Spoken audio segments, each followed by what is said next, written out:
Hello, I'm Carl Seibert. Thanks for joining me. Camera Bits has released the version 6 upgrade for Photo Mechanic. Now, the version 5 upgrade came along so long ago that I had forgotten when it was. So I asked Mick Orlowski, the director of marketing at Camera Bits, when exactly Photo Mechanic 5 was introduced. The answer was way back in 2012. And Mick told me that in that period of time, Camera Bits released 43 free upgrades to Photo Mechanic 5. So it's not exactly like their business model is to beat us to death with upgrade fees. And while we're on the subject, Photo Mechanic 6 costs $139 for the full version. That's down $11 from $150 before. And by the way, it makes Photo Mechanic a screaming deal. The upgrade price is now $89, down $1 from $90, which would suggest that Mr. Orlowski or somebody in marketing at Camera Bits read one of those articles about putting nines in prices.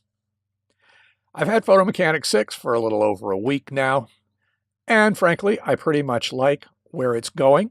Let's take a look and see what they've done. The top line item in the coverage online and in the press release is that the speed has been increased.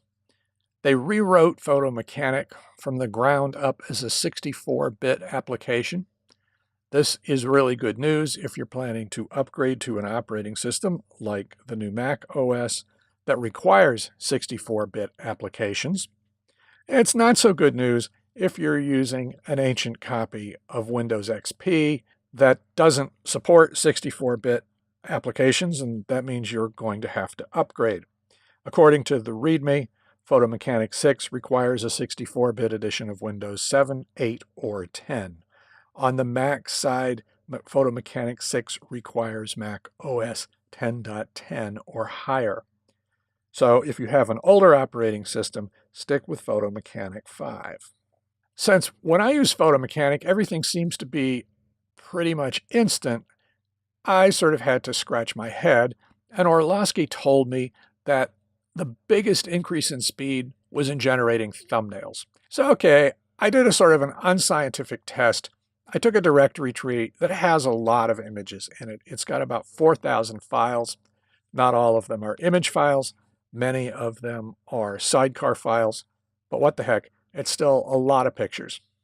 I opened up Photo Mechanic 5, and I cleared the caches, and I went to that directory tree and opened the whole folder tree in a new contact sheet.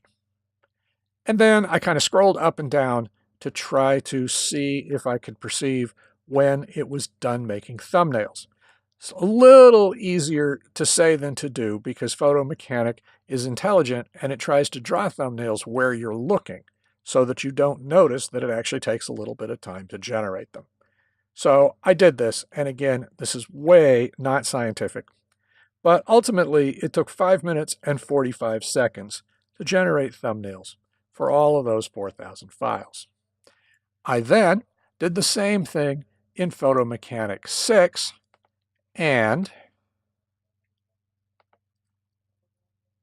I could see straight off that it was generating thumbnails in one heck of a hurry.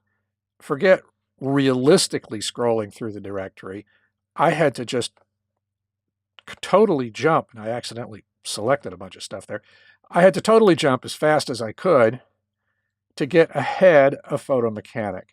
It took very little time, and indeed, it was only 1 minute and 57 seconds to have all my thumbnails generated in version 6. And yes, indeedy, that is just short of 3 times as fast. So chalk that up to the new upgrade. Yep, it's absolutely, for sure, much faster. For subscribers to this channel, maybe the next biggest piece of news is that Photo Mechanic has changed the way it handles read order for the XMP and IIM data blocks. Here, if we pop into Photo Mechanic's preferences, and we go to the iptc XMP page. Up at the top, where if you remember in Photo Mechanic 5, we had a place to choose whether we wanted photomechanic to prefer IIM or to prefer XMP. And that is gone from the preferences. Photomechanic now, by default, and we don't have any choice in the matter, prefers the XMP. If data is not available in the XMP, it falls back to the IIM data block. And here's the big news. It does this field by field. So in other words, if in a given field there is not data in the XMP data block, it looks in the IIM and it reads there. And I think that this is the correct behavior. By taking the choice out of the preferences, it just simplified things for us. And where we used to have that preference, we now have this. For JPEGs, TIFFs, PSDs, and whatnot, we can check here to add embedded iptc. It means iptc IIM right here, folks. And it says that XMP will always be written. By default, this is checked. And this is not one of those 99%er preferences. This is pretty much 100% preference. For the sake of all of us, don't uncheck this. You really should not be putting pictures out into the world in 2019 that do not have their IIM data block populated. There's no reason not to. The IIM data block, for whatever its faults may be, is extremely efficient. It's tiny. It's just a couple of hundred bytes. And here in 2019, a lot of software still depends on that IIM data. And that includes your operating system. It includes your web publishing software in all likelihood. It includes WordPress for certain. It includes a lot of older image viewers. And it includes most professional publishing systems. So let's check this out and see what's what. We'll dismiss the preferences dialog, and we will come here. And here I have taken a Joe Photographer template starter file, the same one that you can download anywhere all over my website. And I went into this file in ExifTool, and I removed the special instructions field from the XMP data block. So here we can see it. I have the IIM special instructions field, and it's got some special instructions in it. Okay, whoops. See if I can move my finger straight and show you the highlight. There it is. And if we look here, we can see that the XMP instructions field is missing. There's nothing in it. There is no field at all. Conversely, if we look up here in the iptc, we'll see that the caption field isn't there. There's nothing in it. However, down here in the XMP DC description field, we do have a little bit of a caption. And by the way, DC stands for Dublin Core, and no, it's not Dublin, Ireland, it's Dublin, Ohio. So this whole metadata thing just really isn't all that glamorous. So we have this file, and that's what its metadata looks like in ExifTool output. And we'll go over here in Photomechanic, and we'll see what Photomechanic read. And yes, indeed, here we have the caption in the XMP, so it's definitely reading XMP metadata. And there was no XMP special instructions, but here in the special instructions field, we have some text that exists in the IIM. So that's a pretty cool thing for metadata geeks, and we can rest easier knowing that we've made the world a little bit safer from out-of-sync metadata, the scourge of out-of-sync metadata. In other metadata news, Photomechanic has improved the way it handles possible conflicts between an XMP sidecar and embedded XMP metadata in TIFF-based camera raw files that aren't really supposed to have embedded XMP metadata in the first place. And I certainly trust that no subscribers to this channel will make that mistake. If you are shooting in camera raw, one of the reasons why you want to do that is you don't want to touch your camera raw file, and that includes embedding metadata in files that you really shouldn't embed metadata in. The only raw format that's actually intended to carry metadata, embedded metadata, is the Adobe DNG format. All that said, if you get in a camera raw file and it has both a sidecar and embedded metadata, Photo Mechanic is now a little bit better positioned to try to figure out which one is most authoritative. Another thing that was done is Photo Mechanic has now presented you with the option to unsynchronize the color label between the standard or sort of standard XMP label field and Photo Mechanic's own proprietary field. Here we'll jump into the preferences and we will go to the very first page, the general page, where we see the whole middle of the page devoted, just as it was in Photo Mechanic 5, to this whole business of color classes.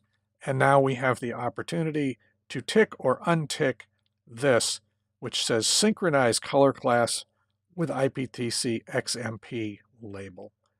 And this is a 99%er case. For 99% of us, we want to keep this ticked. A little background on what goes on here is that the rating field, the star field, was standardized in the 2017 iteration of the iptc standard. The iptc wrote a standard for how that field is supposed to work. So now all standard compliant applications, and basically any application written by anybody who has a lick of sense, are going to work the same way. Therefore, if a photo is worth 3 stars in XNView, it's going to show 3 stars in Photo Mechanic, 3 stars in Lightroom, Photoshop, Bridge, Capture One, On One, and every other piece of software pretty much that you're likely to use. Now for color labels, we don't have a standard. The iptc has not standardized the way we do color labels. And let's bring up the EXIF tool output for this test file. This is the one that we used to test the reading order functionality. And let's just take a look here. When Photo Mechanic introduced color labels, and Photo Mechanic did introduce color labels way back when, they used a proprietary field and a system of numbers to define the color labels. Here it is. It's in the XMP, the Photo Mechanic color class, and then it has a number, and it has this explanatory label that's attached to it. And number 1 happens to be red. The idea caught on, and there's a sort of semi-official XMP field now for the color label. And it's right here, XMP label. And as you can see, it says red. It works by the string. And indeed, most applications that work with color labels use this field and associated strings. So if you want Photo Mechanic to interoperate with other programs that use labels that work this way, you just have to make sure that in Photo Mechanic, you name the color the same thing that the other application names the color, and it'll work just dandy. And Photo Mechanic will synchronize these two things for you. If you've chosen red, it writes 1 in the proprietary field, and it writes red in this field.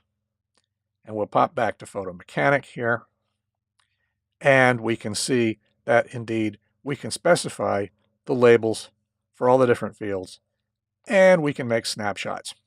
And in fact, they even provide us with some stock snapshots to define the labels to match various applications. And you can see in my own case here, I've gone with the Adobe Lightroom standard, which is pretty standard across the industry. Red's red, yellow's yellow, and so forth. Blue is this cyan color because that's just the way it works. Photo Mechanic's blue doesn't really have an analog in Lightroom, so I call it blue, not Adobe safe. And this, what do we want to call that? Peach color and the gray color are the same way, not Adobe safe. Adobe and most other applications have 5 colors. Photo Mechanic has 8 colors. So there you have it. That's how it came to be. And we now have 2 options. We can synchronize or not synchronize between the proprietary Photo Mechanic field and the sort of semi-official, widely used XMP one. Frankly, I can't see any reason why we wouldn't want to do this. Making ratings and labels interoperable between applications just absolutely seems to be a common sense win-win thing to do.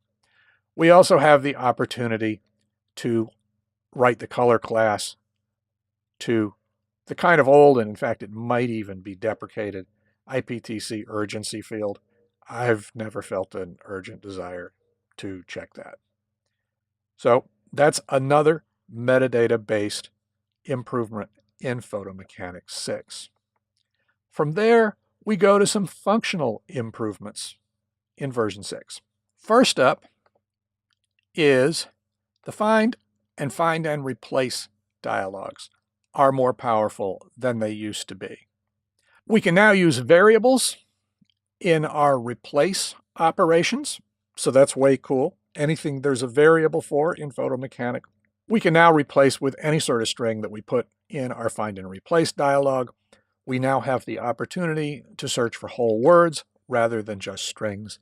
And for those of us who are real power users, those of you who are real power users, we can use regular expressions.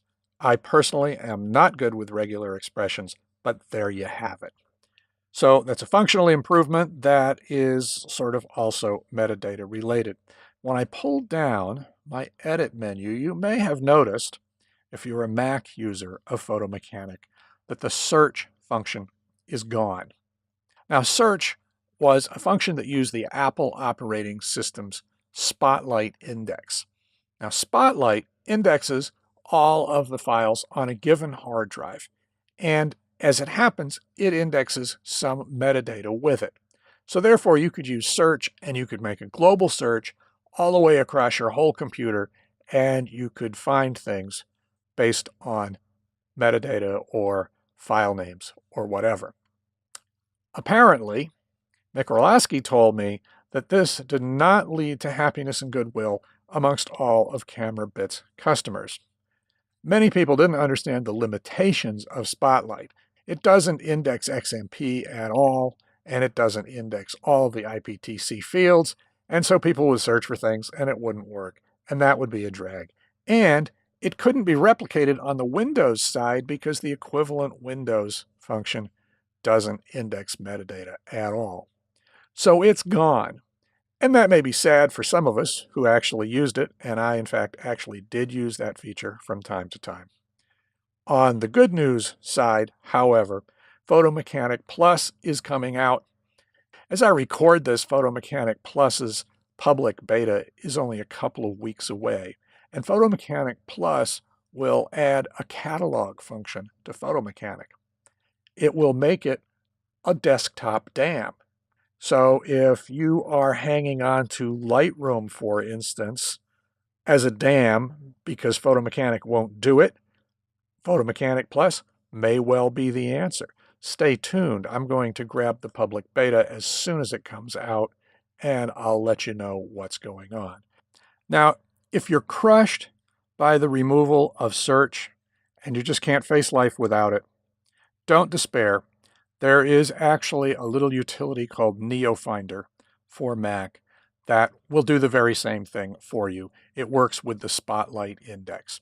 And there's a free tier and a paid tier. It's not very expensive. It actually is a really pretty cool program. So that's an alternative if you are totally mourning the demise of search. So let's go to the preview function in Photo Mechanic. And there are a couple of new things here. So for anybody contemplating upgrading a piece of software, there is always a feature that does or doesn't justify the upgrade price. So in this particular case, there is the $89 feature. And for me, here it is. In Photo Mechanic 6, in the preview screen, I can click and jump to full magnification wherever I put my cursor. Just a single click will do it, as long as I don't have the crop tool or the preview crop tool engaged. Now, in Photo Mechanic 5, I could Command or Control click and do the same thing. But I just really hate having to use two hands to do a mouse operation. And for me, one of the biggest things that I do going through photos is decide whether or not they're sharp. So for me, that is an ooh-ah moment, and they get my 89 bucks for that. Frankly, honest to God, folks, they're going to get my 89 bucks one way or the other. But seriously, I think that thing is enormous. And here we are in the preferences. You go to preview, and here it is. This is actually not ticked by default. So there you go. The zoom toggle. Single click toggles the zoom when no tool is active, and the only tool that there is in the preview window that involves the cursor is the crop tool. And there's an explanatory thing that tells you that command click still works just as it did. So that is pretty cool. While we're speaking of the crop tool, we will turn the crop tool on, and there are some new features here. There is this little full button, which starts our crop at the outer corners. Whoops, come on, Carl, grab the thing. Starts the crop at the outer corners of the frame. I don't know, doesn't mean that much to me, but okay. And we can always, as we always did, we can always make a crop by dragging corner to corner, the so-called Photoshop crop method. If we make a crop and we want to rotate the crop, now we get cool fine grid guidelines so that we can get our horizon just right. That's a really pretty cool thing. And we have here a button to preview the cropped image. Turn it on, turn it off. The P key does the same thing. So there we have all of that. That's pretty cool. And now in Photo Mechanic 6, if we edit this photo, export it from Photo Mechanic, I'll hit Control or Command E. We'll open the photo in Photoshop, or actually this is in Adobe Camera Raw in Photoshop. There we have it. There we have the cropped version of our picture, but check it out, ladies and gentlemen. When we engage the crop tool, it turns out it's a soft crop, and we can reposition the crop anywhere we want in Photoshop. Now, this only works, at least at this time, in images for Photoshop that open in Adobe Camera Raw, which of course will include pretty much all of your raw images. Soft crop also works in Lightroom, and it may work in other editing applications. Referring back to the README, I see that we have improvements in the uploaders, especially for Dropbox and Zenfolio. There is a new FTP as dialog that allows you to navigate on folders on the FTP server before you upload. The old FTP dialog is still there, conducting business at the same old spot. There are improvements to slideshow operations, and look here, the Facebook uploader has also been improved. Next up, and this might be a pretty big thing for some folks, is Photo Mechanic now has reverse geocoding.